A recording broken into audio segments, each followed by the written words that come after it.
स्वागत है आपका आज के एपिसोड में। सबसे पहले देखते हैं पिछले अभ्यास प्रश्न को। निम्नलिखित कथनों पर विचार कीजिए। पहला कथन, सकल मूल्य वर्धित जीवीए वह मूल्य है जो उत्पादकों ने खरीदी गई वस्तुओं और सेवाओं में जोड़ा है। दूसरा कथन, सकल घरेलू उत्पाद जीडीपी किसी देश में एक निश्चित समयावधि में उत्पादित वस्तुओं और सेवाओं के कुल मूल्य की माप है। उपर्युक्त में से कौन सा या कौन से कथन सही है या हैं? विकल्प ए केवल एक, विकल्प बी केवल दो, विकल्प सी एक और दो दोनों, या विकल्प डी ना तो एक ना ही दो। तो इसका सही उत्तर है विकल्प सी, एक और दो दोनों। सकल मूल्य वर्धित जीवीए वह मूल्य है जो उत्पादकों ने खरीदी गई वस्तुओं और सेवाओं में जोड़ा है, अतः कथन एक सही है। सकल घरेलू उत्पाद यानी जीडीपी किसी देश में एक निश्चित समयावधि में उत्पादित वस्तुओं और सेवाओं के कुल मूल्य का माप है, अतः कथन दो भी सही है। आइए चलते हैं आज के पहले प्रश्न की तरफ। केंद्रीय सार्वजनिक क्षेत्र के उद्यमों सीपीएसई को नवरत्न का दर्जा दिए जाने के संदर्भ में निम्नलिखित कथनों पर विचार कीजिए। पहला कथन है, नवरत्न का दर्जा उन सीपीएसई को दिया जाता है जिन्हें पहले मिनी रत्न श्रेणी के रूप में वर्गीकृत किया गया था। दूसरा कथन है, वाणिज्य मंत्रालय के तहत सार्वजनिक उद्यम विभाग यानी डीपीई नवरत्न का दर्जा देने के लिए जिम्मेदार है। तीसरा कथन है, यह योजना सीपीएसई को सरकार की मंजूरी के बिना एक ही परियोजना पर 1000 करोड़ रुपए या कुल संपत्ति का 15% तक निवेश करने का अधिकार प्रदान करती है। उपर्युक्त कथनों में से कौन सा या कौन से सही है या हैं? विकल्प ए केवल एक और दो, विकल्प बी 2 और 3, विकल्प सी 1 और 3, या विकल्प डी 1, 2 और 3। तो इसका सही उत्तर है विकल्प सी।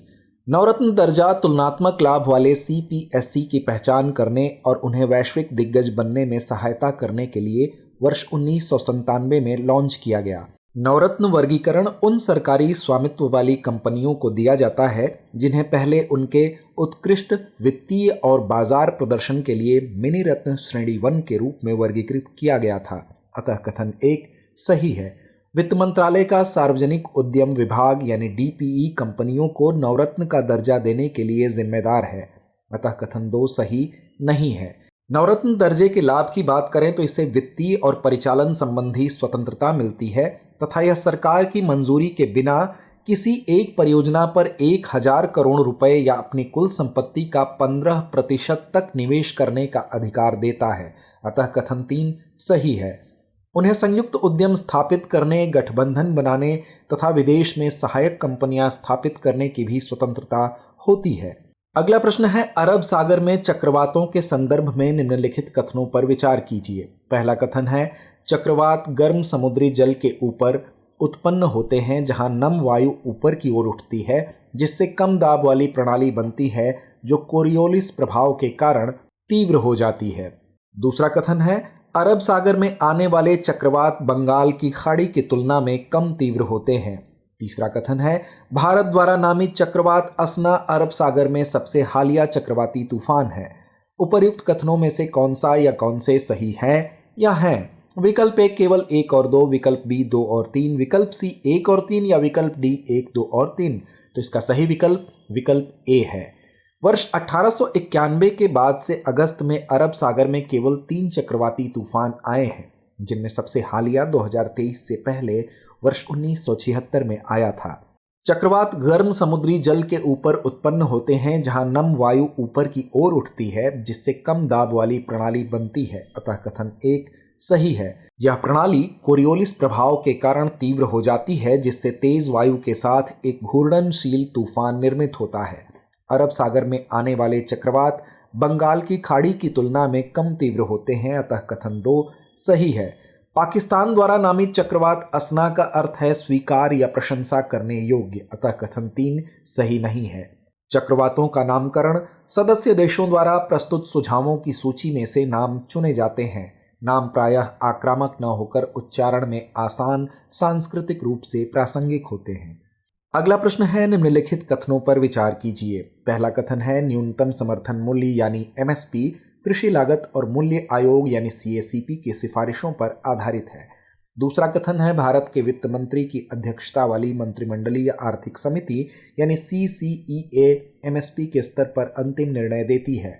उपर्युक्त कथनों में से कौन सा या कौन से सही है या हैं? विकल्प ए केवल 1, विकल्प बी केवल 2, विकल्प सी 1 और 2 दोनों, या विकल्प डी ना तो एक ना ही दो। तो इसका सही उत्तर है विकल्प ए, केवल एक।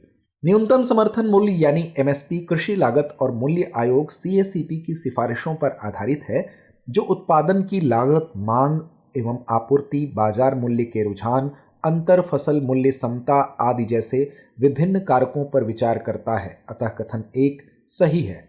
सीएसीपी कृषि और किसान कल्याण मंत्रालय का एक संलग्न कार्यालय है। यह जनवरी 1965 में अस्तित्व में आया। भारत के प्रधानमंत्री की अध्यक्षता वाली मंत्रिमंडलीय आर्थिक समिति यानी सीसीईए एमएसपी के स्तर पर अंतिम निर्णय यानी अनुमोदन लेती है। अतः कथन दो सही नहीं है। अगला प्रश्न है, निम्नलिखित कथनों पर विचार कीजिए। पहला कथन है, गिल्ट एज सिक्योरिटीज उच्च श्रेणी के निवेश बॉन्ड हैं जो सरकारों और बड़े निगमों द्वारा धन उधार लेने के साधन के रूप में प्रस्तुत किए जाते हैं। दूसरा कथन है, दिनांकित सरकारी प्रतिभूतियां जीसेक ऐसी प्रतिभूतियां हैं जिन पर एक निश्चित या अस्थिर कूपन दर ब्याज दर होती है, जिसका भुगतान अर्धवार्षिक आधार पर अंकित मूल्य पर किया जाता है। तीसरा कथन है, केंद्र सरकार धन की आपूर्ति की स्थिति को समायोजित करने के लिए जीसेक की बिक्री या खरीद के लिए अपने ओपन मार्केट ऑपरेशंस यानी ओएमओएस आयोजित करती है। निम्नलिखित कथनों पर विचार करते हुए आपको विकल्प का चयन करना है। विकल्प ए केवल एक, विकल्प बी केवल एक और दो, विकल्प सी केवल तीन या विकल्प डी एक, दो और तीन। तो इसका सही उत्तर है विकल्प बी। गिल्ट एज सिक्योरिटीज उच्च श्रेणी के निवेश बॉन्ड हैं जो सरकारों और बड़े निगमों द्वारा धन उधार लेने के साधन के रूप में प्रस्तुत किए जाते हैं। अतः कथन एक सही है।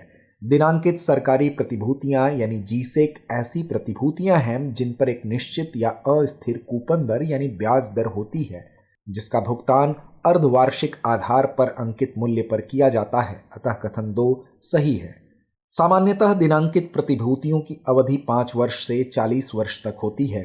आरबीआई द्वारा धन की आपूर्ति की स्थिति को समायोजित करने के लिए जीसेक की बिक्री या खरीद के लिए ओपन मार्केट ऑपरेशंस आयोजित किया जाता है। अतः कथन तीन सही नहीं है। अगला प्रश्न है, भारत के निम्नलिखित सांस्कृतिक विरासत तत्वों पर विचार कीजिए। पहला छऊ नृत्य, दूसरा कुंभ मेला, तीसरा संकीर्तन, चौथा नवरोज। उपर्युक्त में से कितने यूनेस्को की अमूर्त सांस्कृतिक विरासत का हिस्सा हैं? विकल्प ए केवल एक, विकल्प बी केवल दो, विकल्प सी केवल तीन या विकल्प डी सभी चार। तो इसका सही उत्तर है विकल्प डी। यूनेस्को की आईसीएच सूची में ऐसे ज्ञान और कौशल शामिल हैं जो पीढ़ियों से चले आ रहे हैं, जैसे वाचिक मौखिक परंपराएं, प्रदर्शन कलाएं, सामाजिक प्रथाएं, अनुष्ठान, उत्सव, पारंपरिक शिल्प तथा समकालीन ग्रामीण व शहरी प्रथाएं। यूनेस्को की आईसीएच सूची में भारत के कुल 15 तत्व शामिल हैं। इनमें से कुछ प्रमुख तत्व इस प्रकार हैं: कुटियाट्टम संस्कृत रंगमंच 2008, छऊ नृत्य 2010, राजस्थान के कालबेलिया लोकगीत और नृत्य 2010, मणिपुर का संकीर्तन, आनुष्ठानिक गायन, ढोल वादन और नृत्य 2013, नवरोज 2016, योग 2016, कुंभ मेला 2017, कोलकाता में दुर्गा पूजा 2021, गुजरात का गरबा 2023। अतः विकल्प डी सही है। अगला प्रश्न है, निम्नलिखित कथनों पर विचार कीजिए। पहला कथन है, इथियोपिया के अदिस अबाबा में स्थित अफ्रीकी संघ आयोग यानी एयूसी अफ्रीकी संघ के सचिवालय के रूप में कार्य करता है और इसकी दिन प्रतिदिन की गतिविधियों का प्रबंधन करता है। दूसरा कथन है, बांजुल प्रारूप अफ्रीका के त्रिस्तरीय संगठन को मान्यता देता है तथा साझेदारों को उन स्तरों पर सहयोग करने के लिए आमंत्रित करता है। उपर्युक्त कथनों में से कौन सा या कौन से कथन सही है या हैं? विकल्प ए केवल एक, विकल्प बी केवल दो, विकल्प सी एक और दो दोनों या विकल्प डी ना तो एक ना ही दो। तो इसका सही उत्तर है विकल्प सी। इथियोपिया के अदिस अबाबा में स्थित अफ्रीकी संघ आयोग यानी एयूसी अफ्रीकी संघ के सचिवालय के रूप में कार्य करता है और इसकी दिन प्रतिदिन की गतिविधियों का प्रबंधन करता है। अतः कथन एक सही है। बांजुल प्रारूप अफ्रीका के त्रिस्तरीय संगठन को मान्यता देता है तथा साझेदारों को उन स्तरों पर सहयोग करने के लिए आमंत्रित करता है। अतः कथन दो सही है। अगला प्रश्न है, निम्नलिखित कथनों पर विचार कीजिए। पहला कथन है, आपदा प्रबंधन अधिनियम 2005 के अंतर्गत हीट वेव को अधिसूचित आपदा के रूप में वर्गीकृत किया गया है। दूसरा कथन है, वैश्विक स्तर पर पारिस्थितिक तंत्र और मानव स्वास्थ्य पर उसके प्रभाव को देखते हुए हीट वेव को जलवायु संबंधी आपदाओं के रूप में वर्गीकृत करने के लिए पर्याप्त सहमति है। दूसरा कथन है वैश्विक स्तर पर पारिस्थितिक तंत्र और मानव स्वास्थ्य पर उनके प्रभाव को देखते हुए हीट वेव को जलवायु संबंधी आपदाओं के रूप में वर्गीकृत करने के लिए पर्याप्त सहमति है। उपर्युक्त कथनों के संदर्भ में निम्नलिखित में से कौन सा सही है? विकल्प ए कथन 1 और कथन 2 दोनों सही हैं तथा कथन 2 कथन 1 की सही व्याख्या है। विकल्प बी कथन 1 और कथन 2 दोनों सही हैं किंतु कथन 2 कथन 1 की सही व्याख्या नहीं है। विकल्प सी कथन 1 सही है किंतु कथन 2 सही नहीं है, या विकल्प डी कथन 1 सही नहीं है किंतु कथन 2 सही है। तो इसका सही उत्तर है विकल्प डी, यानी कथन 1 सही नहीं है किंतु कथन 2 सही है। आपदा प्रबंधन अधिनियम 2005 के अंतर्गत हीट वेव को अधिसूचित आपदा के रूप में वर्गीकृत नहीं किया गया है, अतः कथन 1 सही नहीं है।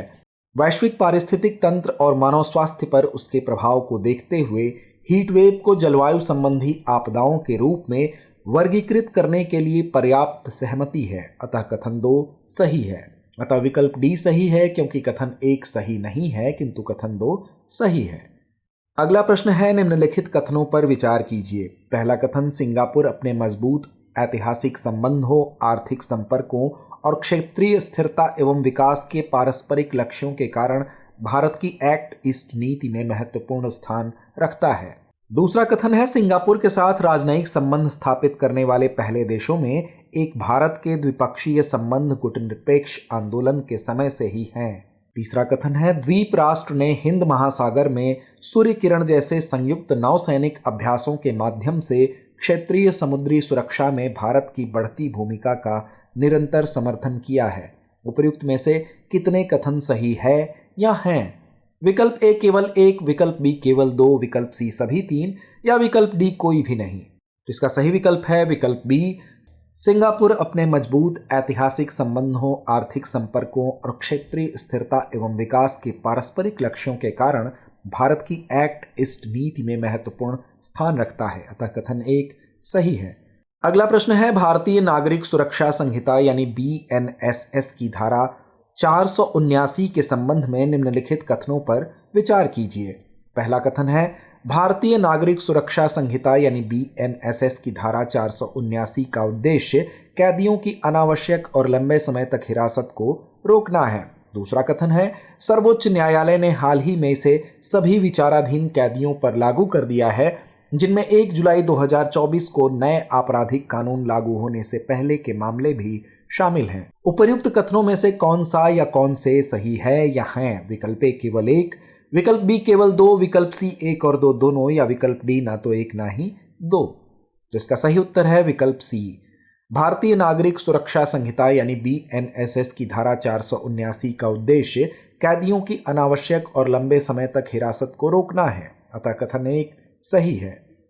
सर्वोच्च न्यायालय ने हाल ही में भारतीय नागरिक सुरक्षा संहिता यानी BNSS की धारा 479 का लाभ सभी विचाराधीन कैदियों को दिया है, जिसमें वे लोग भी शामिल हैं जिनके मामले 1 जुलाई 2024 को नए आपराधिक कानून लागू होने से पहले दर्ज किए गए थे, जिसे देश के 4.3 लाख कैदियों को उम्मीद की किरण दिखी है, अतः कथन 2 सही है।